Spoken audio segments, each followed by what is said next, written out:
If you want to sound much more like a native speaker with the vocabulary you already know, today I have some advice for you.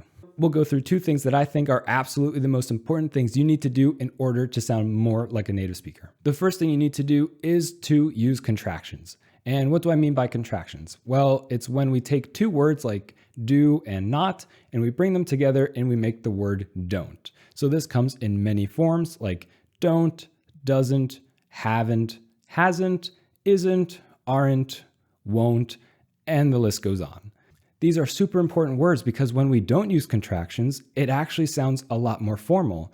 This will probably change in the future, but for now, when we use contractions, not only does it sound more natural, it's faster, but it also sounds a little bit more informal, which is really nice when you're talking to friends or family.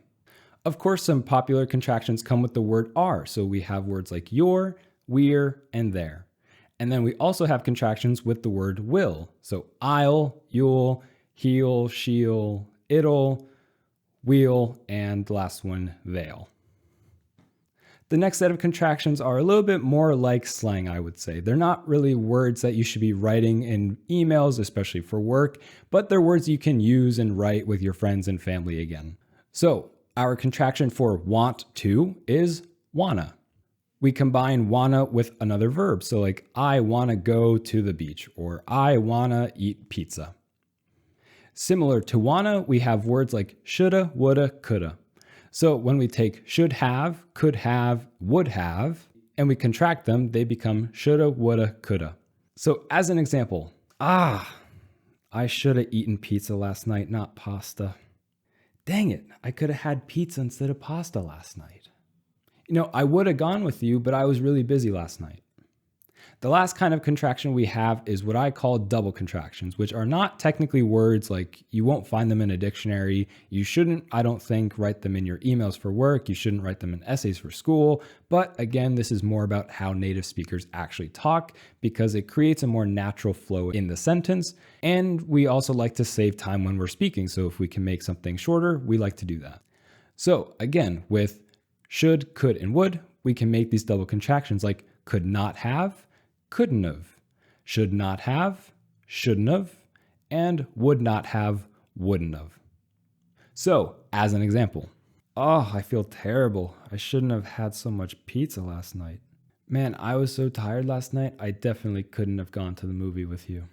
I wouldn't have given you money if I knew you were going to buy pasta instead of pizza.